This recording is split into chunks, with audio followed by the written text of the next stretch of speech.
নমস্কার, আমি অর্ণব। জানেন তো, চিরকাল লোকের মুখে শুনেছি, সোশ্যাল মিডিয়ায় দেখেছি, এমনকি কিছু বইতেও পড়েছি, ছেলে আর মেয়েরা নাকি বন্ধু হতে পারে না। ওই ঘি আর আগুনের পাশাপাশি থাকতে নেই না কি যেন। কিন্তু জীবন দিয়ে জানেন তো অন্য কথা বুঝেছি। সত্যি বলতে আমার চিরকালই ছেলে বন্ধুর থেকে মেয়ে বন্ধুর সংখ্যা বেশি। হয়তো আমি ছোট থেকে একটু শান্ত প্রকৃতির, একটু নরম সরম, খেলাধুলার থেকে বই পড়তে বেশি ভালোবাসতাম বলে ছেলেদের থেকে বেশি মেয়েদের সঙ্গেই মনের মিল হয়েছে। তারাও বেচারা ছেলেটাকে যত্নে আগলে রেখেছে। তবে হ্যাঁ, তারা না বন্ধুই থেকেছে সব সময়। বন্ধুত্বের সুযোগ নিয়ে আমি তাদেরকে প্রেমের প্রস্তাব দিইনি, তারাও আমাকে দেয়নি যদিও। হ্যাঁ, বন্ধুত্ব ভেঙেছে, কিন্তু বন্ধুত্ব ভাঙলেও অন্য নানা রকম কারণে ভেঙেছে। প্রেমে পড়ে গেছি বলে ভাঙেনি। তাই সব কথা কেন বলছি? তা ছিল এক ছেলে, যে পড়েছিল তার ছেলেবেলার বান্ধবীর প্রেমে। কিন্তু বান্ধবীর তো বিয়ে হয়ে গেল অন্যত্র। তা মনের দুঃখে সে লিখছে ডায়েরি। তার সেই হতাশা ও প্রেয়সীকে ফিরে পাবার আশা ভরা ডায়েরি আপনাদের পড়ে শোনাবো আজ প্রভাত কুমার মুখোপাধ্যায়ের কলমে। শুরু হলো আমার আজকের নিবেদন, হতাশ প্রেমিক।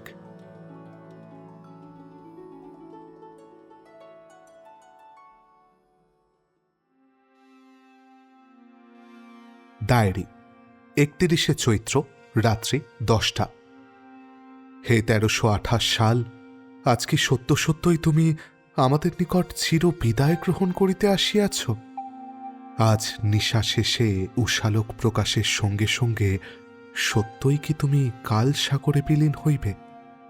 তোমার পায়ে ধরি 28 সাল, এত শীঘ্র তুমি আমাদের পরিত্যাগ করিয়া চাইও না। আরও কিছুদিন অবস্থিতি করো। তোমায় যে আমি বুক ভরিয়া ভোগ করিতে পারিলাম না। ভাই 28 সাল, তোমায় আমি বড় ভালোবাসি, তাই তোমার আসন্ন বিরহে আমার প্রাণ কাঁদিয়া উঠিতেছে। না, তুমি আমাকে সুখ দাও নাই, দুঃখ দিয়াছ, তবুও আমি তোমাকে ভালোবাসি। তুমি আসিবার কিছুদিন পরেই আমি আইএ পরীক্ষা দিয়াছিলাম, কিন্তু যথাসময়ে গেজেটে নির্মলচন্দ্র মল্লিক নামটি খুঁজিয়া পাই নাই বলিয়া যে আমার দুঃখ, তাহা তুমি মনে করিও না। বিশ্ববিদ্যালয়ের পরীক্ষায় ফেল হওয়াকে আমি দুঃখ বলিয়া গণ্যই করি না। এবৎসর ফেল হইয়াছি, আগামী বৎসর পাশ করিব। কিন্তু ভাই 28 সাল, অপর একটি বিষয়ে যে ফেল তুমি আমাকে করাইয়া দিয়াছ, ইহজীবনে তাহা তো আর কখনো সংশোধিত হইবার নহে। যাহাকে হারাইলাম, এ জীবনে তাহাকে তো আর পাইব না।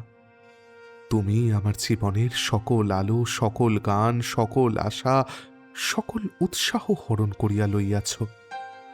তবু আমি তোমাকে ভালোবাসি। ভালোবাসার ধর্মই বুঝিয়েই। ভাই 1328 সাল, তুমি যেদিন প্রথম আসিয়াছিলে, সেই শুভ বৈশাখের প্রথম প্রভাতে যখন তুমি ধরাধামে অবতীর্ণ হইয়াছিলে, সেদিন তুমি আমাকে কি দেখিয়াছিলে, আর আজ তুমি আমাকে কি দেখিয়া চাইতেছ? সেদিন আমি ছিলাম দুঃখ ক্লেশ শূন্য, চিন্তালেশ শূন্য নব্য যুবক, হৃদয়াকাশ মেঘহীন, সুখ রবির কিরণ সম্পাতে সমুজ্জ্বল। আর আজ চিন্তা আমার প্রিয় সহচরী, দুঃখ ক্লেশ আমার অন্নপান, সুখরবি চির অস্তমিত, হৃদয়াকাশ ঘনঘোর মেঘে সমাচ্ছন্ন, 10 দিকে খালি অন্ধকার আর অন্ধকার। মনে আছে ভাই সেই 12ই আষাঢ়? ওই তারিখে শৈলকে আমি শেষ দেখিয়াছি। আর ইহার কয়দিন পরেই তো সেই চিঠি বিভ্রাট। শৈলর পিতা আমার পাড়া হইতে পার্সি বাগানে উঠিয়া গেলেন। সেই শেষবার দেখার 12ই আষাঢ় তারিখটি আমার বুকে রক্তের অক্ষরে লেখা আছে। আর লেখা আছে বিলাত ফেরত ইঞ্জিনিয়ার প্রবোধ গুপ্তের সহিত তাহার বিবাহের তারিখ 22শে অগ্রহায়ণ 1328। ইহা আগুনের অক্ষরে আমার হৃৎপিণ্ডের ঠিক মাঝখানে লিখিত হইয়া দিবারাত্র আমাকে দগ্ধ করিতেছে। সুতরাং হে 1328 সাল, তোমায় আমি জীবনে কখনো ভুলিব না। কিন্তু দোহাই ভাই, তুমি ভুল করিও না। তোমার ওপর আমার কিছুমাত্র বিদ্বেষ ভাব নাই। সে ভাব থাকিলে কি তোমায় আমি এতখানি ভালোবাসিতে পারিতাম? কেন তোমায় ভালোবাসিয়াছি তাহাও বলি। ভালোবাসিয়াছি কারণ কাব্যাদি পড়িয়া এখন আমি নিঃসন্দেহে বুঝিতে পারিয়াছি, লোকে যাহাকে পাওয়া বলে তাহাই প্রকৃতপক্ষে হারানো, এবং যাহাকে না পাওয়া বলে তাহাই যথার্থ পাওয়া। সেই বয়সে অগ্রহায়ণ শ্যামবাজারে প্রবোধগুপ্তের পরিবর্তে যদি আমার সঙ্গে শৈলজার বিবাহ হইত, তবে সেই হইত তাহাকে আমার না পাওয়া। সে এখন আমার বধূ হইত বটে, কিন্তু কালক্রমে আমার পুত্রকন্যার জননী হইত এবং আমার গৃহিণী পদে প্রতিষ্ঠিত হইয়া যথাসময়ে প্রৌঢ়ত্বে উপনীত হইত। কিন্তু তাহাকে পাই নাই বলিয়াই সে আমার হৃদয় মন্দিরে স্থির যৌবনা চিরবধূ প্রেম প্রতিমার ন্যায় বিরাজ করিবে। এই তো যথার্থ পাওয়া। তাই বলিতেছিলাম, আমি তাহাকে না পাইয়াই যথার্থ পাইয়াছি, এবং ওই প্রবোধগুপ্ত তাহাকে পাইয়া সম্যক রূপেই হারাইয়াছে। ভাই 1328 সাল, নিতান্তই কি তুমি যাইবে? আমার এই ব্যাকুল প্রার্থনা আরো কিছুদিন, অন্তত 2টা দিন, একটা দিনও কি থাকিতে পারিবে না? যদিও আমি জানি পিথিলিপি আমাদের যেমন অলঙ্ঘনীয়, তেমনি তোমাদেরও পঞ্জিকালিপি লঙ্ঘন করিবার সাধ্য নাই, তোমায় চাইতেই হইবে। তবে যাও 1328 সাল, সেই অনন্তধামে যাত্রা করো। তোমার স্মৃতিরক্ষাকল্পে বর্ষবিদায় নামক একটি কবিতা আমি আজ লিখিতে আরম্ভ করিয়াছিলাম, কিন্তু এখনো শেষ করিতে পারি নাই। আর শেষ করিয়া কোনো ফলও নাই, কারণ কোনো ভালো মাসিক পত্রে আর তাহা ছাপা হইবার উপায় নাই। কেননা সেগুলি আগামী কল্ল 1 বৈশাখ কর্নওয়ালি স্ট্রিটের বারান্দা আলোকিত করিবে। 1 বৈশাখ 1329। স্বাগত হে নববর্ষ, তোমায় প্রণাম করি। লোকে বলে মুখ মনের দর্পণ স্বরূপ, কিন্তু তোমার মুখ দেখিয়া তোমার মনে যে কি আছে আমি তো কিছুই বুঝিতে পারিতেছি না। প্রভাতের সোনালী রৌদ্রে তুমি মুচকি মুচকি হাসিতেছ।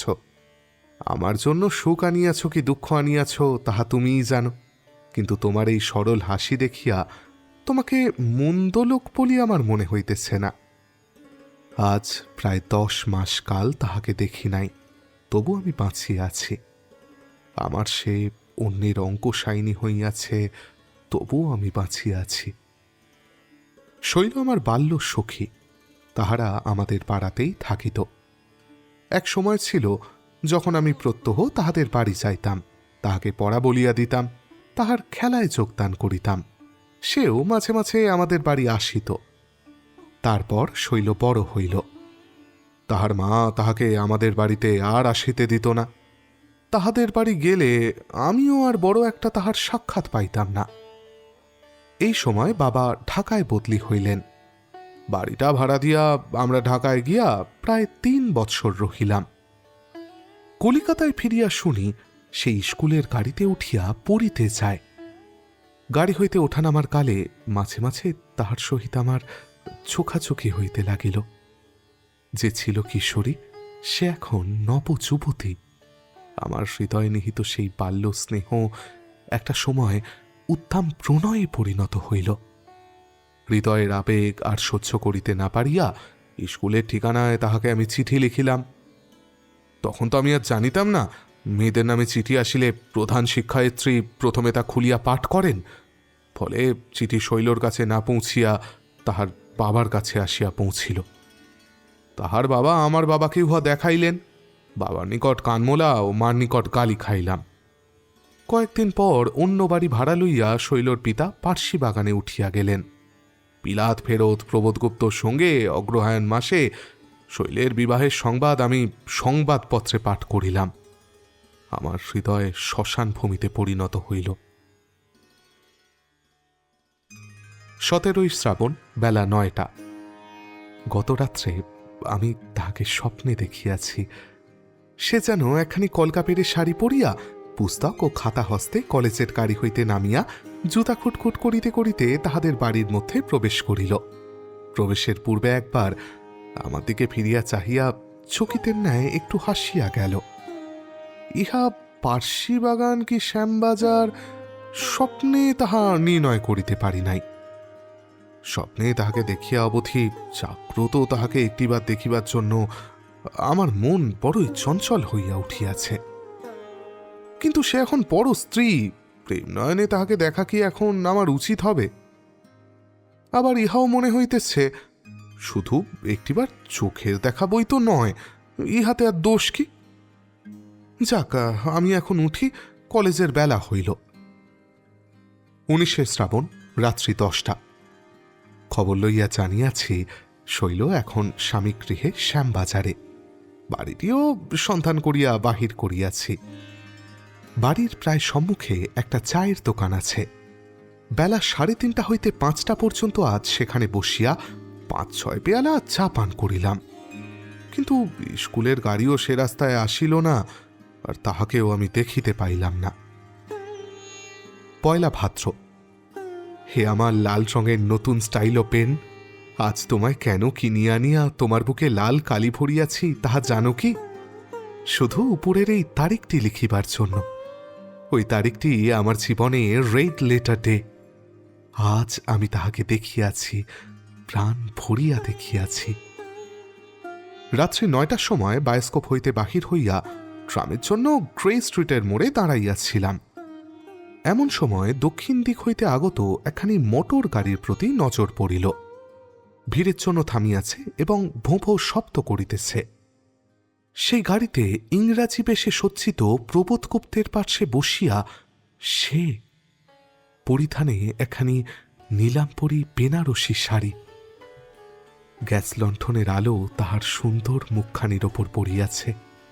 সে মুখখানি যেন বড় গম্ভীর, যেন বড় বিষণ্ণ, একটু যেন বিরক্ত। স্পষ্টই বোঝা যাইতেছে এ বিবাহে সে সুখী হয় নাই। ভিড়ের জন্য প্রায় 2 মিনিট কাল গাড়িখানি সেইখানেই আটকাইয়া রহিল, এবং আমি প্রাণ ভরিয়া নয়ন ভরিয়া তাহার রূপ সুধা পান করিলাম। অবশেষে ভিড় কমিলে গাড়িখানি শ্যামবাজারের দিকে চলিয়া গেল। আমিও বউবাজারগামী ট্রামে লাফাইয়া উঠিলাম। সারা পথ মনে মনে বলিতে লাগিলাম, ওরে দুষ্ট দেশাচর, কি করিলি অভাগার, কার ধন কারে দিলি, সে আমার হল না কেন? রাত্রি প্রায় 11টা বাজে।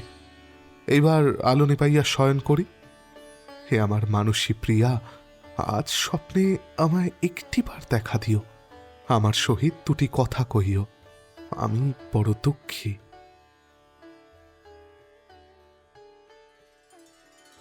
13ই আশ্বিন, মধুপুর। তাহার দর্শন মধুলুপ্ত হইয়া আমি মধুপুরে আসিয়াছি। সমস্ত পূজার ছুটি প্রবোধগুপ্ত এইখানেই যাপন করিবে। তাহার বাংলোটি কোথায়, আজ বিকালে বাহির হইয়া অনুসন্ধান করিতে হইবে। প্রতিদিন সে শৈলকে লইয়া নিশ্চয়ই বেড়াইতে বাহির হইবে। প্রতিদিন তাহাকে দেখিব। লাল স্টাইলটিও তাই আমি সঙ্গেই আনিয়াছি। 16ই আশ্বিন, রাত 9টা। 3 দিন বৃথা অন্বেষণের পর আজ তাহার দর্শন পাইয়াছি। প্রবোধের সঙ্গে সে বেড়াইতে বাহির হইয়াছিল, কিন্তু চকিতের ন্যায় দেখা। আমরা বিপরীত দিক হইতে আসিতেছিলাম, সন্ধ্যাও আসন্ন হইয়াছিল। পরস্পরকে অতিক্রম করিতে যে সময়টুকু লাগে সেইটুকু সময় মাত্র দেখা। তপ্ত সাহারার বুকের ওপর একটি বিন্দুমাত্র বাড়িপতন। 17ই আশ্বিন, সন্ধ্যা। আজও তাহাকে দেখিলাম, স্বামীর সহিত বেড়াইতেছে। 18ই আশ্বিন, সন্ধ্যা, ওই। 19শে আশ্বিন, ওই। 20শে আশ্বিন, ওই। 21শে আশ্বিন। রোজ রোজ আর ওই ওই লিখিতে ভালো লাগে না। কতক্ষণের জন্যই বা দেখা, সিকিমিনিটও নহে। আজ আমার ইচ্ছা হইতেছে কোট্টা সাজিয়া উহাদের বাড়ি গিয়া চাকুরি প্রার্থনা করি। যদি রাখে তবে সারা দিন তাহাকে মনের সাথে দেখিতে পাই। কিন্তু হিন্দি যে জানি না, আর আমার চেহারাটাও আদপেই ওরকম কাঠখোট্টা নহে। 22শে আশ্বিন। বাইভোজি বাবুরা চাঁদা করিয়া এখানে পূজা করিতেছেন। কলিকাতা হইতে কারিগর আসিয়া প্রতিমা নির্মাণ প্রায় সমাধা করিয়াছে। আমি 5 টাকা চাঁদা দিয়াছি এবং কার্যকর্ম অনেক করিতেছি। চাঁদার তালিকায় দেখলাম মিস্টার অ্যান্ড মিসেস গুপ্ত 20 টাকা চাঁদা দিয়াছেন। নিমন্ত্রণপত্রে ঠিকানা লেখার ভার আমি গ্রহণ করিয়াছি। মিস্টার ও মিসেস গুপ্তের নামে দুইখানি স্বতন্ত্র খাম লিখিয়াছি। প্রবোধবাবুর খামের মধ্যে কেবল ছাপা নিমন্ত্রণপত্র, শৈলজার খামের মধ্যে নিমন্ত্রণপত্রের সঙ্গে একটি ক্রোড়পত্র। তাহাতে প্রাণের আবেগে অনেক কথা আমি লিখিয়া ফেলিয়াছি। গ্রে স্ট্রিটের মোড়ে সেই বেশে সেই যে তাহাকে দেখিয়াছিলাম তাহারও উল্লেখ করিয়াছি। শেষে লিখিয়াছি, জানি না আজও তুমি আমাকে মনে করো কিনা। আমাদের সে বাল্য প্রণয় যদি আজও তোমার মনে থাকে, তবে সেইটুকুই তুমি আমাকে জানাইও। সেইটুকুই আমি কেবল জানিতে চাই। এই জীবনে তোমার কাছে আমি আর কোনো কিছুরই প্রার্থী নহি। যদি তোমার হৃদয়ের এক কোণেও আমার জন্য একটু স্থান থাকে, তবে বিজয়া দশমীর দিন বিকালে তুমি যখন ভাসান দেখিতে যাইবে, তখন তোমার সেই নীলাম্বরী বেনারসির শাড়িটি পরিয়া যাইও। যদি আমায় ভুলিয়া থাকো অথবা আমার প্রতি তুমি বিরূপ থাকো, তবে অন্য শাড়ি পরিও। 23শে আশ্বিন। উভয় পত্র পকেটে লইয়া স্বয়ং পত্রবাহক হইয়া আজ বেলা 9টার সময় আমি প্রবোধগুপ্তের বাংলোয় গিয়াছিলাম। সৌভাগ্যবশত শৈলজাকে তাহাদের ফুলবাগানে একা বেড়াইতে দেখিলাম। ফটক খুলিয়া সাহসে ভর করিয়া আমি তাহার দিকে অগ্রসর হইলাম এবং পত্র তাহার হাতে দিয়া বলিলাম, এইখানি আপনার, আর এইখানি তোমার স্বামীর জন্য। পত্র দিয়াই আমি প্রস্থান করিতেছিলাম। শৈল আমার মুখপানে চাহিতে আমি দাঁড়াইলাম। সে নিম্নস্বরে বলিল, চলুন বসবেন, তিনি এখনই বাড়ি ফিরবেন। আমি বললাম, না না, আজ আমার অনেক কাজ আছে। তোমার চিঠিখানি তুমি নিজে খুলে দেখো কেমন, এখন আমি যাই। বলিয়া আমি চলিয়া আসিলাম। ফটকের নিকট পৌঁছিয়া ফিরিয়া চাহিয়া দেখিলাম খামখানি সে খুলিয়াছে। লাল নিমন্ত্রণপত্রের সঙ্গে আমার লেখা সাদা কাগজখানিও আমি স্পষ্ট দেখিতে পাইলাম। কার্যটা তো করিয়া বসিলাম, জানি না ইহার ফল কিরূপ হইবে।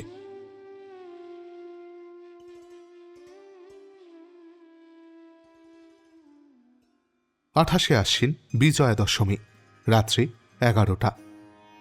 ওহ, ভয়ানক সিদ্ধি গাইয়াছে।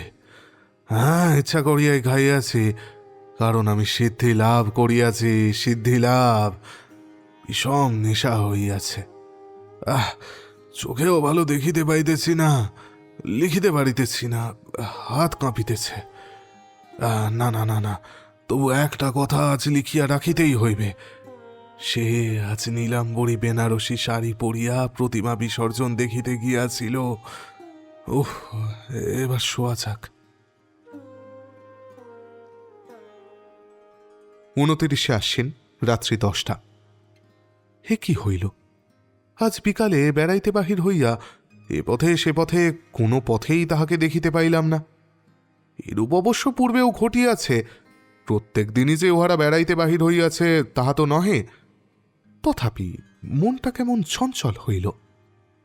ফিরিবার সময় উহাদের বাংলোর নিকট দিয়া আসিলাম। দেখিলাম কোনো ঘরেই আলো জ্বলিতেছে না। এই সময় মালি ফটকের নিকট আসিল। তাহাকে জিজ্ঞাসা করিয়া জানিলাম, সাহেব ও মেম সাহেব বেলা দ্বিপ্রহরের ট্রেনে কলকাতা ফিরিয়া গিয়াছে। কিন্তু সহসাই বজ্রপাত কেন? বিনা মেঘে, নাকি মেঘ উঠিয়াছিল? প্রবোধগুপ্ত কি কিছু জানিতে পারিয়াছে? শৈল হয়তো সাবধানে আমার চিঠিখানা কোথাও ফেলিয়া রাখিয়াছিল। প্রবোধ হয়তো গোপনে তাহা দেখিয়াছে। হয়তো সে অপেক্ষা করিতেছিল, দেখি না আজ কোন শাড়ি পরিয়া বেড়াইতে বাহির হয়। নীলাম্বরী বেনারসি দেখিয়া সে বুঝিয়াছে সে নিজে চন্দ্রশেখরের সজীব সংস্করণ মাত্র। আমার বড় ইচ্ছে করে শৈলজার সঙ্গে আমিও চন্দ্রালোকিত রজনীতে অগাধ চলে সাঁতার দিই এবং তাহাকে শৈল বলিয়া ডাকি। কিন্তু সাঁতার সে আমি জানি না। এতক্ষণ তাহারা কলিকাতায় আহারতিও শেষ করিয়াছে। প্রবোধ না জানি শৈলকে কত লাঞ্ছনা, কত গঞ্জনা, কত তিরস্কার করিতেছে। শৈল কি উত্তর করিতেছে? সে কি বলিতেছে, আমরা এক বৃন্তে দুটি ফুল ফুটিয়াছিলাম, তুমি ছিঁড়িয়া পৃথক করিলে কেন? চৌঠা কার্তিক। আজ 3 দিন কলিকাতায় ফিরিয়াছি। 3 দিনই শ্যামবাজারে গিয়া শৈলদের বাড়ির সম্মুখস্থ রাজপথে ঘোরাঘুরি করিয়াছি। যদি কোনো সুযোগে একটিবার তাহার মুখখানি আমি দেখিতে পাই, কিন্তু পাই নাই। প্রবোধগুপ্ত মোটরে বাহির হইতেছে দেখিয়াছি, কিন্তু সঙ্গে শৈল নাই। তাহাকে বোধহয় সে একটা অন্ধকার ঘরে পুড়িয়া চাবি বন্ধ করিয়াছে, বোধহয় অশেষ প্রকারে কষ্ট দিতেছে। হয়তো অপমানে শৈল নিজের প্রাণ নষ্ট করিতেও পারে। উফ, কি ভয়ানক! তাহাই যদি হয় নৃশংস জানোয়ার প্রবোধগুপ্তকে আমি তাহা হইলে গুলি করিয়া মারিব। 9 অগ্রহায়ণ। আজ বিকাল 4টার সময় সেই পথ দিয়া যাইতেছিলাম। দ্বিতলে একটি জানালায় তাহার মুখ দেখিলাম।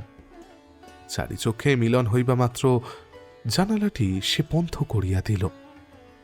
ভয়ে সন্দেহ নাই, বাড়ির কে কোথা হইতে দেখিবে, বাবার লাঞ্ছনা গঞ্জনা শুরু হইবে। চোখ দুটি তারপরও ম্লান দেখিলাম। মনে হল সে বড়ই কষ্টে আছে। হায় শৈলজা, তুমি কেন আমার হলে না প্রিয়তমে? 17 অগ্রহায়ণ। কলেজ পলাইয়া তীব্রহরে, বিকালে, সন্ধ্যায় আরও কয়েকদিন সে রাস্তায় ঘুরিয়াছি, কিন্তু আর তাহার দেখা পাই নাই। কিন্তু এইবার আমি একটা ফন্দি করিয়াছি। সেই বাড়ির একজন ঝির সঙ্গে আলাপ করিয়াছি। তাহার নিকট শৈল সংবাদটা তো অন্তত মাঝে মাঝে পাইতে পারিব। আজ যখন শৈলদের বাড়ির দিকে যাইতেছিলাম, তখন দেখিলাম একজন মধ্যবয়স্কা স্ত্রীলোক সন্দেশের একটা ঠোঁয়া হাতে করিয়া সেই দিকে যাইতেছে। তাহাকে দেখিয়াই আমি চিনিলাম, কারণ মথুপুরে তাহাকে আমি অনেকবার দেখিয়াছি। সৌভাগ্যবশত গলির সেই অংশটা তখনও নির্জন ছিল। আমি সাহসে ভর করিয়া তাহার কাছে গিয়া বলিলাম, হ্যাঁ গা, তুমি কি প্রবোধবাবুদের বাড়ির ঝি? সে বলিল, হ্যাঁ বাবু, কেন? তোমার নাম কি? ছি একটু মুচকি হাসিয়া বলিল, আমার নাম শুনে আপনি কি করবেন? হ্যাঁ, আমার কাছে আপনার কি দরকার আছে তাই বরঞ্চ বলুন। তুমি আমায় আগে কখনো দেখেছ? হ্যাঁ দেখেছি বই কি, মধুপুরে দেখেছি, সেখান থেকে ফিরে এখানেও দেখেছি কয়েকদিন। আপনি আমার মনিব বাড়ির সামনে ঘুরঘুর করে বেড়ান, আপনাকে দেখব না? দেখেছি বই কি। বলিয়া সে আমার প্রতি একটা বিশেষভাবে চাহিয়া হাসিল। বোধহয় এই চাহনিকেই ঔপন্যাসিকেরা কটাক্ষ আখ্যা দিয়া থাকিবেন। কি প্রয়োজনের কথা তাহাকে বলি ভাবিতেছি, এমন সময় ঝি তাড়াতাড়ি বলিল, কি দরকার শিগগির বলুন, এখনই কে কোথা দিয়ে এসে পড়বে। আমি বললাম, দেখো ঝি, সে অনেক কথা আছে তোমার সঙ্গে, একটু নিরিবিলিতে তোমার সঙ্গে কোথাও দেখা হতে পারে কি? নিরিবিলিতে? আচ্ছা, কাল 12টার সময় আপনি এখানে আসবেন। এই গলির মোড় কি নিরিবিলি? দূর, তা কি বলেছি নাকি? সেই সময় আমি মনিব বাড়ি থেকে ছুটি পাই, ঘরে যাই, আপনাকে আমার ঘরে নিয়ে যাব। আমি উৎসাহের সহিত বলিলাম, হ্যাঁ হ্যাঁ, সেই বেশ হবেছি, কাল ঠিক 12টার সময় আমি এইখানে এসে দাঁড়িয়ে থাকবো, কেমন? বেশ বেশ, আসবেন, বলিয়া ছি চলিয়া গেল। সুতরাং স্থির করিয়াছি, আগামীকাল কলেজ পলাইয়া ছির সহিত তাহার বাসায় গিয়া সাক্ষাৎ করিব এবং শৈলজার সমস্ত খবর শুনিব।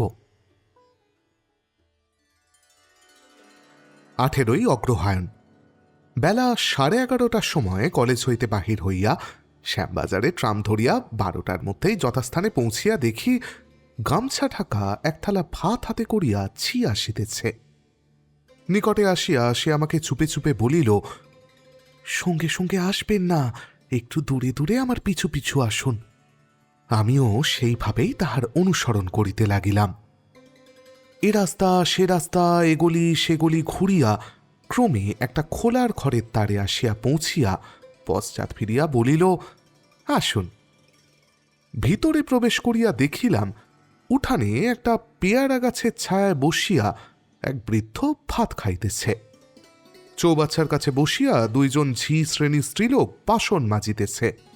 বারান্দায় ন্যাকড়া ঢাকা দিয়া কাহার শিশু সন্তান যেন ঘুমাইতেছে।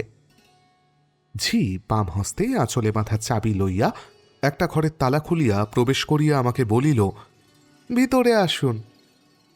প্রবেশ করিতেই কেমন একটা ভ্যাপসা মতন গন্ধ এসে আমার নাকে লাগল। ঘরখানা ক্ষুদ্র ও অন্ধকার, মেঝেটা সিমেন্ট করা হইলেও যেন স্যাঁত স্যাঁত করিতেছে। একদিকে একটা তক্ত বসে মাদুর পাতা রহিয়াছে, প্রান্তভাগে কতকটা বিছানা গুটানো, অন্যদিকে দেওয়ালের কাছে ইটের ওপর একখানা তক্তা বসানো, তাহার ওপর একটা বিবর্ণ ট্রাঙ্ক, একটা আমকাঠের সিন্দুক পাশাপাশি রক্ষিত। একটা জানালা ছিল, ঝি সেটাকে বাম হস্তে খুলিয়া দিল, ঘরে একটু আলো হইল। পরে আমার দিকে ফিরিয়া বিনীতভাবে বলিল, গরিবের এই ভাঙা তক্ত বসে আপনাকে বসতে বলতে পারি কি? আমি বসিবার অন্য উপায়ন্তর না দেখিয়া তাহাতেই বসিলাম। সেটা ক্যাঁচ ক্যাঁচ করিয়া উঠিল। ঝি বাহিরে গিয়া হাত ধুইয়া আসিল। গামছায় হাত মুছিতে মুছিতে বলিল, আপনাকে পান সেজে দেব কি? আমি বলিলাম, না না, থাক। কেন? আমার সাজা পান খেতে কোনো দোষ আছে? আমি যদি আপনার বাড়িরই ঝি হতাম, পান সাজতাম নাকি? কি ধরুন, আপনি যদি আমার মনিব বাড়িতে বেড়াতে যেতেন, তারা পান দিত, খেতেন তো, সেও তো আমারই সাজা পান। তবে সুত্তুরের ঘরে নারায়ণশীলে থাকলেও ব্রাহ্মণেরা প্রণাম করে না শুনেছি। স্থান মাহিত্যও তো একটা আছে বই কি। আচ্ছা, তবে সিগারেট খান? বলিলাম, না না, দরকার নেই, থাক। বাজে সিগারেট নয় বাবু, ভালো সিগারেট, কাঁচি মার্কা। আমি আপনার জন্যই কিনে রেখেছি। ভদ্রলোকেরা কাঁচি খায় তা কি আমি আর জানি নে? বলিতে বলিতে সে কুলুঙ্গি হইতে এক প্যাকেট কাঁচি সিগারেট পাড়িয়া আমার কাছে রাখিল। আমি বলিলাম, সত্যি আমি সিগারেট খাইনি। আচ্ছা, তুমি দুঃখিত হবে, একটা পানি বরং সেজে দাও। ঝি পিতলের ডাবা লইয়া পান সাজিতে বসিল। আমি তাহাকে জিজ্ঞাসা করিলাম, তা প্রবোধবাবুর বাড়িতে তুমি কতদিন আছো? তা অনেক দিন আছি বাবু। কি কাজ করতে হয় সেখানে তোমাকে? বাবুর বিয়ে না হওয়া পর্যন্ত আমি দেশে বাবুদের বাড়িতেই ছিলুম, সেখানে সব কাজই করতে হতো। বাবুর বিয়ের পর দেশ থেকে আমি এখানে এসেছি। এখানে আমি কেবল বৌগিন্নির ঘরের সব কাজ করি আর তাকে আগলাই। অন্য সব কাজের জন্য অন্য ঝি আছে। আপনার সঙ্গে আমাদের বৌমার আগে থেকে চেনাশোনা ছিল, তাই নয় কি বাবু? ভাবিলাম সর্বদা কাছে থাকে, শৈল হয়তো কোনোদিন প্রসঙ্গক্রমে আমার কথা উল্লেখ করিয়াছে। একটি দীর্ঘ নিঃশ্বাস ফেলিয়া বলিলাম, হ্যাঁ, তা ছিল বই কি। ঝি বলিল, ও বুঝিছি তাহলে। আমি সবিস্ময়ে জিজ্ঞাসা করিলাম, কি বুঝেছ ঝি? ঝি প্রথমে একটু হাসিল, একটা এনামেলের ছোট্ট পিরিচে দুইটি সাজা পান আমার সম্মুখে রাখিয়া বলিল, কান। অন্য একটি পান আলগোছে নিজের মুখে ফেলিয়া একটি টিনের কৌটা হাতে আমাকে জিজ্ঞাসা করিল, দোক্তা নেবেন? আমি অসম্মতি জানাইলে সে নিজে কিঞ্চিৎ দোক্তা খাইয়া বলিল, তা আমায় কি কথা জিজ্ঞেস করবার জন্য নিরিবিলিতে দেখা করতে চেয়েছিলেন বাবু? আমি বলিলাম, আসলে কি বলি, তোমাদের বৌগিন্নির খবর বার্তা সব জানবার জন্য আমার মন বড় ব্যাকুল হয়েছিল, তাই তোমার সঙ্গে আমি নিরিবিলিতে দেখা করতে চেয়েছিলাম। আচ্ছা, একটা কথা জিজ্ঞাসা করি, তোমার বাবু হঠাৎ করে মধুপুর থেকে চলে এলেন কেন? প্রথমে তো শুনেছিলাম কালী পুজো অবধি থাকবেন। ঝি মাটির দিকে চাহিয়া নীরবে হাসিল, বলিল, সে আর আপনার শুনে কাজ নেই বাবু। কেন ঝি, শুনে কাজ নেই কেন? ঝি মুখ তুলিয়া বিনীতভাবে বলিল, আমি ধরুন সে বাড়ির ঝি, আমার কি উচিত ঘরের কথা প্রকাশ করা? তাছাড়া যে কথা শুনে পৃথিবীতে কারু কোনো উপকার হবে না, মনের আফসোস বাড়বে বই কমবে না, নেবা আগুন জ্বলে উঠবে, সে কথা শুনে লাভ কি বাবু? ওসব এখন আপনাদের মন থেকে মুছে ফেলাই উচিত। ঝির কথাগুলো মনে মনে আমি আলোচনা করিতে লাগিলাম। আপনাদের শব্দটি সে ব্যবহার করিয়াছে, আমারও উচিত এবং তাহারও উচিত সেসব কথা মন হইতে মুছিয়া ফেলা, ইহাই ঝির উপদেশ। ঝিকে সেই কথাটা স্পষ্টভাবে জিজ্ঞাসা করিব কিনা আমি তাহাই চিন্তা করিতে লাগিলাম। আমি অবনত মুখে এই সকল কথাই ভাবিতেছিলাম, সহসা ঝির কণ্ঠস্বরে চমকিয়া উঠিলাম। কেন মিছে মন খারাপ করেন বাবু, সেসব আশা ত্যাগ করুন। পরক্ষণেই আমার রক্তটা চন করে গরম হইয়া উঠিল। কি আশ্চর্য!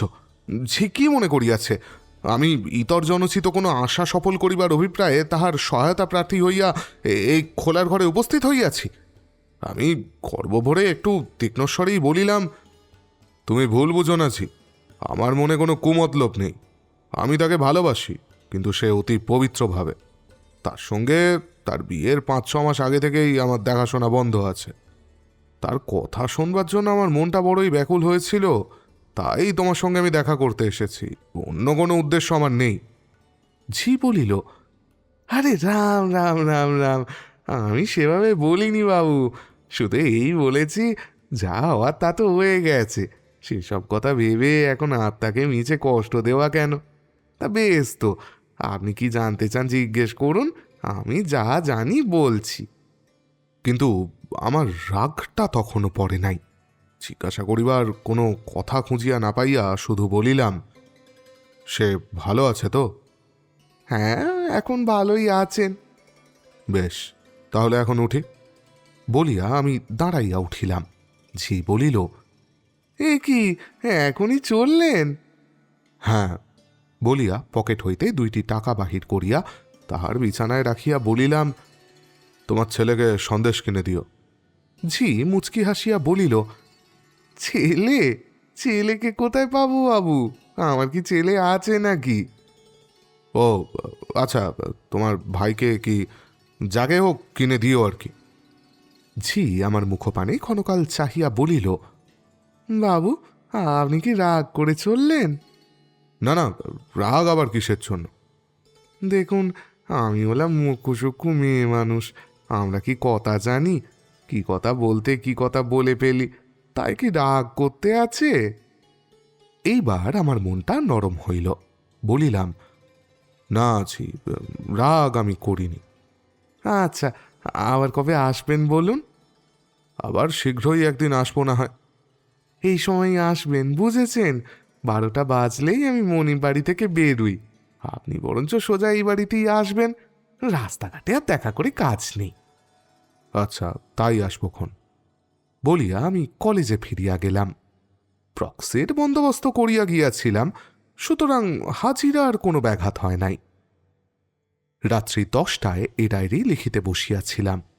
এখন প্রায় 12টা বাজে। খানিক ভাবিতেছি, খানিক লিখিতেছি। ঝির অনেক আবোল তাবোল বাজে কথার মধ্যে 2টি কথা শ্রোণিধানযোগ্য। প্রথম, মধুপুর হইতে উহাদের অকালে তিরোধানের কারণ আমার শ্রবণযোগ্য নহে, তাহাতে আমার আফসোস বাড়িবে বই কমিবে না। দ্বিতীয়ত, সেসব কথা এখন আমাদের মন থেকে মুছে ফেলাই ভালো। তার মানে তাহারও মনে মুছিয়া ফেলিবার যোগ্য জিনিস আছে। মোছা কি যায় পাগলি, মুছিতে গেলে যে বুক ভাঙিয়া যায়।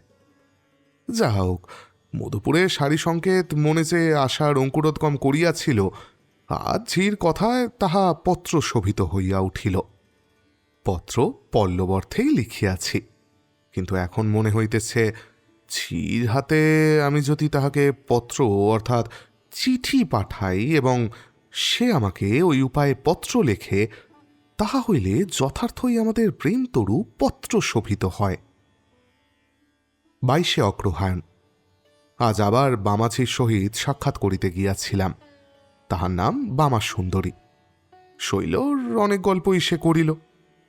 বেশ স্পষ্টই বুঝিতে পারিতেছি শৈলও আমার স্মৃতিকে তাহার অন্তরের অন্তঃস্থলে গোপন করিয়া রাখিয়াছে।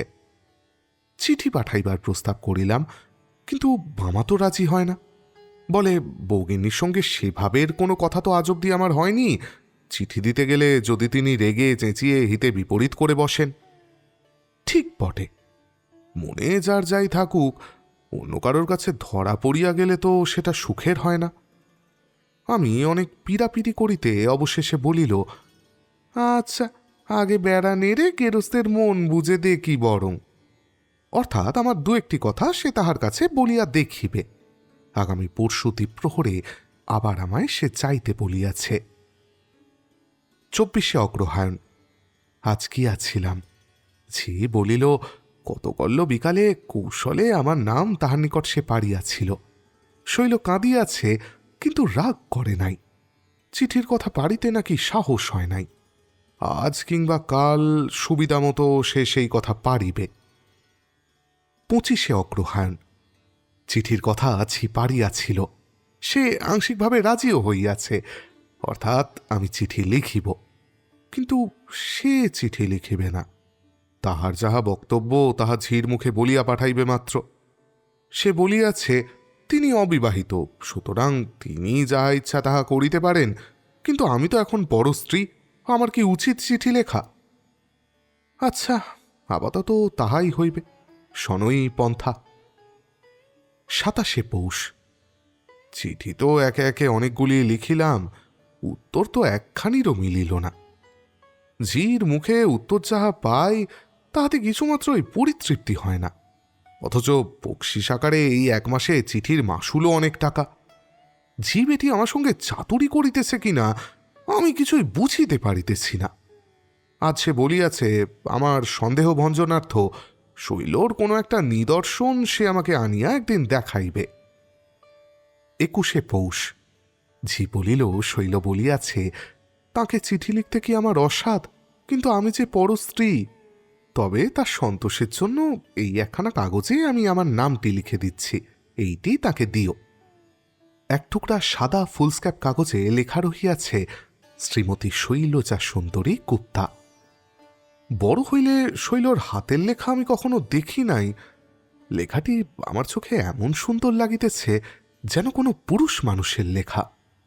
হইবে না আর কেন, সে তো বোধোদয় পড়িয়া মা সরস্বতীর নিকট বিদায় লয় নাই, অনেক বয়স অবধি স্কুলে রীতিমতো লেখাপড়া করিয়াছে। পাইয়া অবধি কাগজখানি অমূল্য নিধির মতো আমি বুকে করিয়া রাখিয়াছি। কতবার যে সেখানা পড়িয়াছি সে কথার। ঝি আরও বলিল, কাগজখানি লিখিয়া দিয়া ছড়ছড় করে কাঁদিতে কাঁদিতে শৈল উঠিয়া গিয়াছিল। কথাটা শুনিয়া অবধি আমি ভাবিতেছি এই কান্নার অর্থ কি। ইহার একমাত্র অর্থ যাহা আমার মনে হইতেছে তাহা এই, যাহাকে সর্বস্ব দিতে পারিলেও তৃপ্তি হইত না, তাহাকে দিলাম কিনা কালির আঁচড় কাটা 1 টুকরা তুচ্ছ কাগজ। আর কিছু দিবার অধিকার আমার নাই। অধিকার আছে শৈল, সবই দিবার অধিকার তোমার আছে, কিন্তু তুমি তাহা বুঝিবে কি? আমি কয়েকখানি আধুনিক বাংলা উপন্যাস পড়িয়াছি, তাহাতে লেখকগণ স্পষ্টই দেখাইয়াছেন মন্ত্র পড়িয়া বিবাহ করিলেই যথার্থ বিবাহ হয় না, পরস্পরের প্রতি প্রেম থাকিলে তাহাই আসল বিবাহ। যে নরনারী প্রেমের বন্ধনে আবদ্ধ নহে, কেবলমাত্র লৌকিক বিবাহের বন্ধনই যাহাদের মধ্যে একমাত্র বন্ধন, তাহাদের পরস্পর সাহচর্যকে একটা অতি কদর্য আখ্যা দিয়াছেন লেখক। প্রেমের মিলনকেই তাহারা যথার্থ পবিত্র মিলন বলিয়া মনে করেন। বইগুলি আমি চিরহস্তে শৈলকে পাঠাইয়া দিব মনে করিয়াছি। পড়িলে সে বুঝিতে পারিবে যে তাহাকে যথার্থ ভালোবাসে সে তাহাকে চিঠি লিখিলে কিছুমাত্র দোষের কার্য হয় না, বরং যথার্থ ভালোবাসার পাত্রকে ত্যাগ করিয়া মন্ত্র পড়া বিবাহের স্বামীর ঘর করিতে থাকিলেই নারীর অধিকার খর্ব হয়, নারীত্বের অপমান হয় এবং তাহার শুভ্র আত্মা কলঙ্কলিপ্ত হইয়া যায়। 5ই মাঘ। আজ কয়েকখানি বাংলা উপন্যাস ও মাসিক পত্র ঝির হস্তে আমি শৈলকে পাঠাইয়া দিয়াছি। 10ই মাঘ। বহিগুলি পড়িয়া শৈল বলিয়াছে বেশ বহি, আরও বহি চাহিয়াছে। আজ ঝিকে বিশেষ করিয়া বলিয়া দিয়াছি শৈল সঙ্গে আমি একটিবার দেখা করিতে চাই, আমার প্রাণ বড়ই ব্যাকুল হইয়া উঠিয়াছে। যদি কোনো নিভৃত স্থানে 10-15 মিনিটের জন্য একবার তাহার দেখা পাই, 2টা কথা কহিতে পাই, তবে মনে প্রাণে অনেকটা শান্তি পাই। ঝি বলিল সে বলিয়া দেখিবে, কিন্তু শৈল এ প্রস্তাবে সম্মত হয় কিনা খুবই সন্দেহ।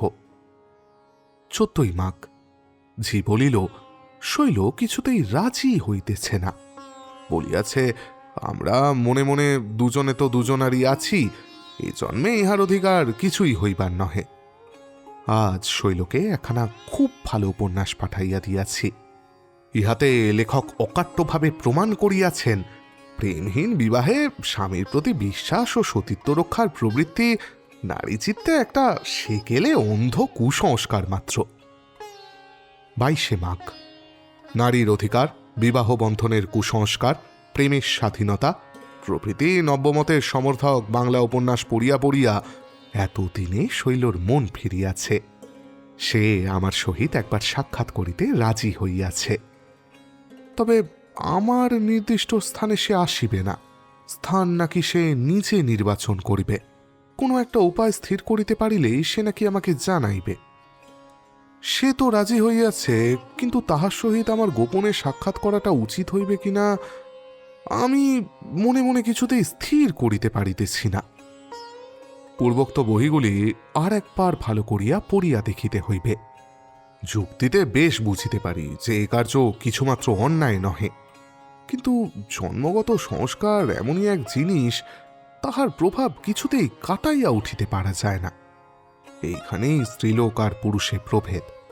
যে প্রথমে আমাকে চিঠি পর্যন্ত লিখিতে অত আপত্তি করিয়াছিল, সে আজ আমার সঙ্গে গোপনে দেখা করিতে প্রস্তুত। আর আমি গোড়ায় পাদ্রিগিরি করিয়া কত কষ্টে তাহাকে জপাইলাম, কিন্তু শেষ পৈঠায় পৌঁছাইয়া জলে ঝাঁপ দিবার পূর্বে আমি ইতস্তত করিতেছি। আসল কথা, স্ত্রীলোকেরাই যথার্থ এক্সট্রিমিস্ট। আমরা পুরুষরা মডারেট হইয়া তুই নৌকায় পা দিয়াই মারা গেলাম। 17ই ফাল্গুন। ঝি বলিল, শনিবার বিডেন স্ট্রিটের কোনো একটা গৃহে একটা বিবাহ আছে। শৈল সেখানে নিমন্ত্রিতা। সন্ধ্যার পূর্বেই সেখানে সে যাইবে, অবশ্য বাড়ির গাড়িতেই যাইবে। রাত্রি 10টায় মোটর আবার শৈলকে আনিতে সেখানে যাইবে। ওই দিন সন্ধ্যায় ঠিক 7:30টার সময় হেদুয়ার পূর্ব দক্ষিণ কোণের ফুটপাতে আমায় দাঁড়াইয়া থাকিতে হইবে। বিডেন স্ট্রিটের দিক হইতে একখানি ট্যাক্সি আসিয়া সেখানে দাঁড়াইবে। সেই গাড়িতে নীলাম্বরী বেনারসি শাড়ি পরিহিতা এক মহিলা থাকিবেন এবং ঝিও থাকিবে। ঝি নামিয়া আমাকে সংকেত করিলেই আমি ট্যাক্সিতে উঠিয়া পড়িব। ট্যাক্সিতে যতক্ষণ থাকিব শৈল সহিত আমি একটি কথাও কহিতে পাইব না। কথা কহিলে হিতে বিপরীত হইবে। শহরের বাইরের কোনো নির্জন স্থানে সেই ট্যাক্সি আমাদের লইয়া যাইবে। কোথায় যাইতে হইবে ইত্যাদি পূর্বেই ঝি ট্যাক্সিওয়ালাকে উপদেশ দিয়া রাখিবে। সেখানে ঘড়ি ধরিয়া অর্ধঘণ্টাকাল মাত্র সেই শাড়িধারিণীর সহিত আমি কথোপকথন করিতে পারিব। তাহার পর ট্যাক্সি হইতে আমায় নামিয়া যাইতে হইবে। ঝি সেখানে উপস্থিত থাকিবে। ঝিকে জিজ্ঞাসা করিলাম, তুমি সেই ট্যাক্সিতে যাবে না? না বাবু, আমি সঙ্গে থাকলে আপনাদের কথাবার্তায় কি সুবিধে হবে? আমার না থাকাই ভালো বলিয়া সে আমার প্রতি একটি বক্র কটাক্ষপাত করিল। জিজ্ঞাসা করিলাম, তা সে জায়গাটি কোথায়? ছি বলিল, তা বউগিন্নি এখন আমায় বলেননি বাবু, সেই দিন আমায় জানাবেন। তবে বললেন স্থানটি নাকি খুব নির্জন, কোনো বাধা বিঘ্নের ভয় নাকি সেখানে নেই। কিন্তু আমার মনে একটু সন্দেহ উপস্থিত হইল। কি জানি ইহার ভিতর কোনো ধাগাবাজি নাই তো। আমি ঝিকে বলিলাম, দেখো, ওভাবে ট্যাক্সিতে উঠে কলকাতার বাইরে যাইতে আমার কিছুমাত্র আপত্তি নেই, কিন্তু আমি শুধু তোমার মুখের কথায় তো নির্ভর করতে পারিনি ঝি। তা কিসে নির্ভর করতে পারেন বাবু? শৈল নিজের হাতে আমায় চিঠি লিখলে, হ্যাঁ, তাহলে আমার মনে আর কোনো সন্দেহ থাকে না। ঝি একটু ভাবিয়া বলিল, কিন্তু তিনি কি চিঠি লিখতে রাজি হবেন? আমি বলিলাম, তাঁর হাতে লেখা চিঠি না পেলে আমি কিন্তু যাব না, এ কথা তাকে তুমি বলো। ঝি বলিল, আচ্ছা, বলে দেখি তিনি কি বলেন। আপনি কাল একবার, না না কাল না, পরশু, পরশু তো শুক্রবার, পরশু একবার আসবেন। তিনি কি বলেন আপনাকে আমি তখনই জানাবো। 29শে ফাল্গুন। শৈল আমায় চিঠি লিখিয়াছে। প্রিয়তম কিংবা প্রাণেশ্বর এরূপ কোনো সম্ভাষণ যদিও তাহাতে নাই, কেবলমাত্র লেখা আছে, শনিবার সন্ধ্যা 7টায় হেদুয়ার পূর্ব দক্ষিণ কোণে ফুটপাতে দাঁড়াইয়া থাকিও। আমি ট্যাক্সিতে আসিয়া তোমাকে তুলিয়া লইয়া যাইব। শ্রীমতী শৈলজা সুন্দরী গুপ্তা। শৈলর সেই নাম স্বাক্ষরযুক্ত ফুলস্ক্যাপ কাগজের টুকরাটি বাহির করিয়া হাতে লেখাটা আমি মিলাইয়া দেখিয়াছি। সেই লেখা, সেই টান, কোনো প্রভেদ নাই। এখানে তাহারই সহস্তে লিখিত লিপি, তাহাতে আমার আর কোনো সন্দেহ নাই। হৃদয়, তুমি শান্ত হও, সুখের আতিশয্যে ফাটিয়া চাইও না যেন। আজ এখন রাত্রি 10টা, আর 22 ঘন্টা। এই 22 ঘন্টা যে কি করিয়া কাটাইব। দেহ ক্ষণে ক্ষণে পুলকে শিহরিয়া উঠিতেছে। আহ্লাদে পাগলের মতো হইয়াছি। কত আশা, কত কল্পনাই যে মনের মধ্যে উদিত হইতেছে। আহা!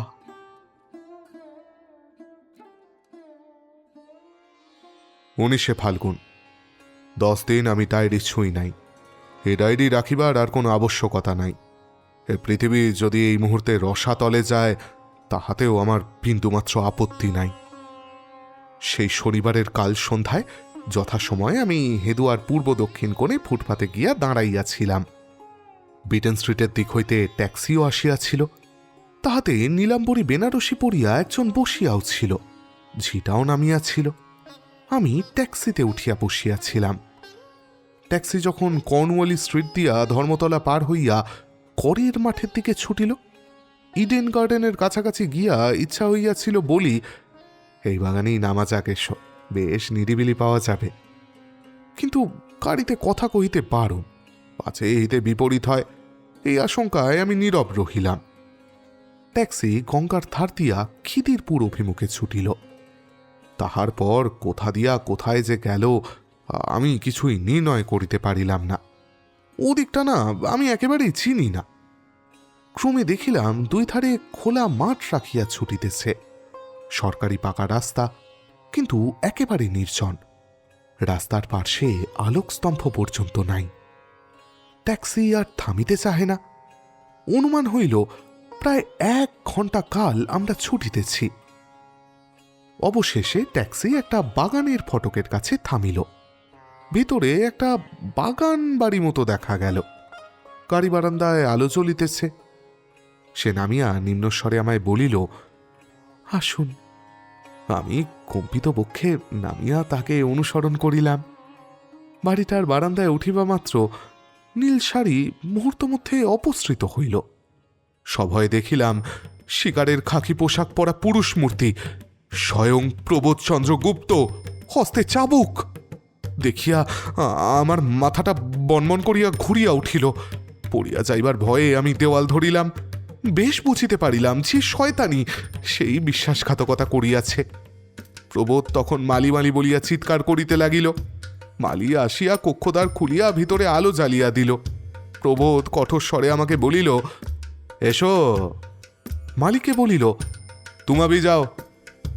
আমি কম্পিত পদে ভিতরে প্রবেশ করিলাম। দরজা বন্ধ করিয়া একটা চেয়ারে বসিয়া প্রবোধ বলিল, কি প্রেমিক বর, প্রেম করবে? আমার মুখ দিয়া কথা সরিল না। আমায় কাঁপিতে দেখিয়া বলিল, কি হলো, বসো। আমি একটা চেয়ারে বসিলাম। প্রবোধ বলিল, পরে স্ত্রীর প্রতি লোভ করলে কি দণ্ড শাস্ত্রে বিহিত আছে তুমি জানো? নাসিকার কর্ণচ্ছেদন। বলিয়া পকেট হইতে একখানি বৃহৎ শিকারের ছুরি বাহির করিয়া তাহার ফলাটা খুলিয়া ধরিল। দেখিয়া আমার আত্মা পুরো শুকাইয়া গেল। আমি কাঁদিয়া উঠিয়া হাত জোর করিয়া বলিলাম, আমাকে মাফ করুন, আমার কিছু দোষ নেই। আপনার স্ত্রী আমাকে চিঠি লিখে ডেকে পাঠিয়েছিল, বিশ্বাস করুন। প্রবোধ হা হা করিয়া হাসিয়া উঠিল, বলিল, কই কই সে চিঠি? এই যে, এই দেখুন না। বলিয়া বুক পকেট হইতে সেই অভিশপ্ত চিঠিখানি বাহির করিয়া আমি প্রবোধ গুপ্তের সামনে ফেলিয়া দিলাম। প্রবোধ তাহা খুলিয়া বলিল, তোমার বিশ্বাস? এই চিঠি শৈল তোমায় লিখেছে? নির্বোধ, এ আমার হাতের লেখা, এই দেখো। বলিয়া বুক পকেট হইতে ফাউন্টেন পেন বাহির করিয়া কি একটা লিখিয়া চিঠিখানা আবার আমার সামনে ফেলিয়া দিল। দেখিলাম যেখানে শৈলর স্বাক্ষর ছিল, তাহার নিম্নে দ্বিতীয় স্বাক্ষর হইয়াছে শ্রীমতী শৈলজা সুন্দরী গুপ্তা। একই লেখা।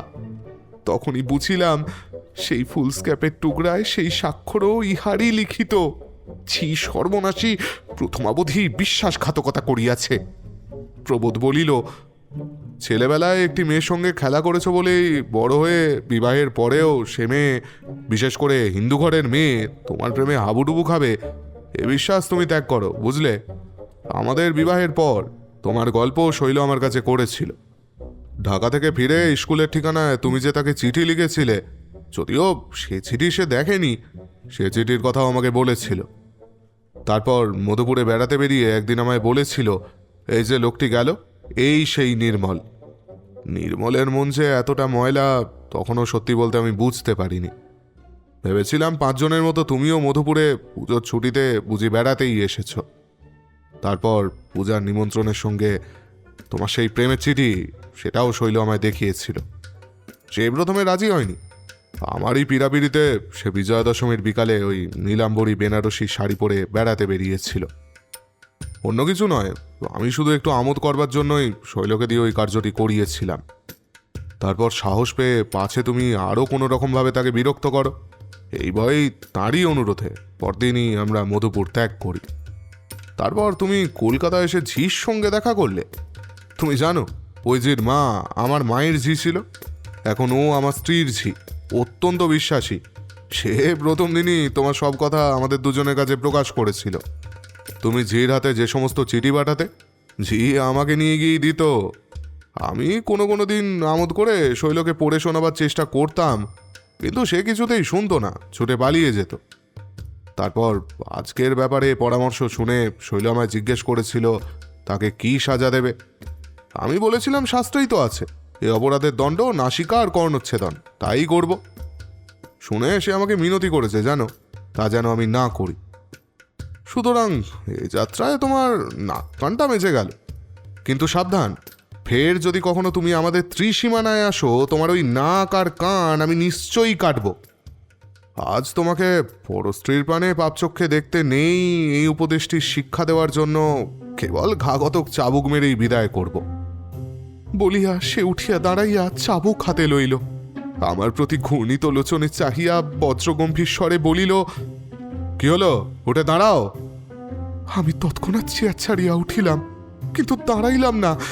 এক লম্ফে দরজার নিকটে গিয়া তাহা খুলিয়া বারান্দা হইতে বাগানে লাফাইয়া পড়িয়া প্রাণপণে ফটকের দিকে ছুটিলাম। ফটক হইতে বাহির হইয়া সেই অন্ধকার পথে ঊর্ধ্বশ্বাসে ছুটিলাম। কি অদ্ভুত কিয়া পথে হোঁচট খাইয়া পড়িয়া গেলাম। কাপড় ছিঁড়িয়া গেল, শরীরে রক্তপাত হইল, একবাটি জুতা ছিটকাইয়া কোথায় গিয়া পড়িল। উঠিয়া ভাবিলাম, ট্যাক্সিতে প্রবোধ যদি আমায় ধরিতে আসে।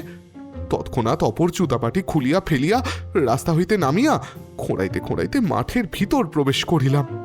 সাপে খাইবে কি বাঘে খাইবে তখন সে জ্ঞান আমার কিছুই ছিল না। কি একটা বড় গাছ দেখিয়া তাহার গুঁড়ির আড়ালে চুপ করিয়া দাঁড়াইয়া রহিলাম। কিয়ৎক্ষণ পরে দেখিলাম বাগানের দিক হইতে একখানা মোটর আসিয়া কলিকাতা অভিমুখে চলিয়া গেল। আমি তখন নগ্ন পদে খোঁড়াইতে খোঁড়াইতে রাস্তায় আসিয়া আবার পথ চলিতে লাগিলাম। দেহ অবসন্ন, চলি আবার পথে বসি। এ কোন স্থান, কলিকাতা হইতে কত দূর আসিয়াছি আমি তো কিছুই জানি না। বিশ্রাম করি, আবার উঠিয়া পথ চলি। এই রূপে ক্রমে রজনী প্রভাত হইল। এখানে গ্রাম পাইলাম। শুনিলাম সেখান হইতে কলিকাতা হাঁটা পথে 7 ক্রোশ। 2 মাইল দূরে একটা স্টেশন আছে, সেখান হইতে কলিকাতা যাওয়া যায়। টাকা পয়সাও সঙ্গে নাই যে স্টেশনে গিয়া টিকিট কিনিয়া বাড়ি আসিব। ইস, গতকাল সন্ধ্যায় বাড়ি থেকে বাহির হইবার সময় এমন উন্মত্ত হয়েছিলাম যে মানিব্যাগটাও সঙ্গে লইতে ভুল হইয়া গিয়াছিল। কোথায় আমার পেট চলিতেছে, পা কাটিয়াছে, ফুলিয়াছে, ব্যথায় আড়ষ্ট, চলবার শক্তি পর্যন্ত নাই। তবু প্রাণের দায়ে গ্রামের বাজারে ভিক্ষা করিয়া কিছু খাইয়া ঘণ্টা 2 বিশ্রাম করিয়া আবার পথ চলিতে লাগিলাম। দ্বীপ্রহরে আরও একটা গ্রাম পাইলাম। সেখানেও ভিক্ষা করিয়া কিছু খাইয়া সন্ধ্যার সময় আমি খিদিরপুরে পৌঁছিলাম। বাড়ি পৌঁছিতে রাত্রি 8টা বাজিল। সেখানে পিতামাতার নিকট দস্যু হস্তে পতিত হওয়ার যে কাল্পনিক কাহিনী বলিলাম, সেটা তাহারা বিশ্বাস করিলেন না। তবে সারাদিন উৎকণ্ঠায় যাপন করার পর আমায় পাইয়া তাহারা ক্রোধ ভুলিয়া গেলেন। মা সহস্তে গা মুছাইয়া ভাত বাড়িয়া খাইতে দিলেন। রাত্রেই আমার কম্পতিয়া জ্বর আসিল। 3 দিন 3 রাত্রি জ্বরের ঘোরে আমি অচেতন ছিলাম। পরশু হইতে জ্বর ছাড়িয়াছে, আজ আমি রুটি খাইয়াছি।